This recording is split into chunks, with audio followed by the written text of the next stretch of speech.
शेतामध्ये वावरामध्ये मरित माणसांच्या समाध्या असणं, पावलं असणं व अस्थिकलश जे आहे तिथे पुरवणं हे योग्य आहे का आपण जाणून घेऊया. अहिल्यानगर, काळामाथा, तुळजाभवानी देवस्थान, पोखर्डीवरनं शेतामधील कलश अस्त्या व पदचिन्ह ठेवणं योग्य आहे का योग्य हे आपण आज जाणून घेऊया. जर अशा गोष्टींनी आपल्याला त्रास होत असेल तर सर्वप्रथम ते अयोग्य आहे.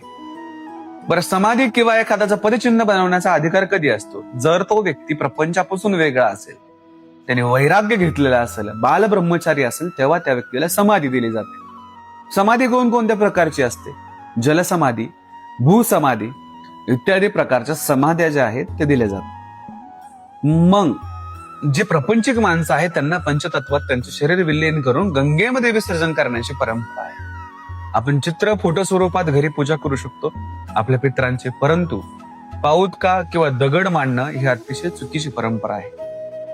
जर एखादा ब्रह्मचारी असेल किंवा त्यांनी एखादं मोठं श्रेष्ठ काम केलं आणि भगवंत त्याला प्रसन्न झाले, त्याच्यातून अनुभव आला, तेव्हा आपण ते पदचिन्ह ठेवू शकतो. परंतु प्रपंचात गुंतलेल्या माणसाचे पावलं किंवा समाधी बनवली जात नाही. ओम काली जय भगवंत.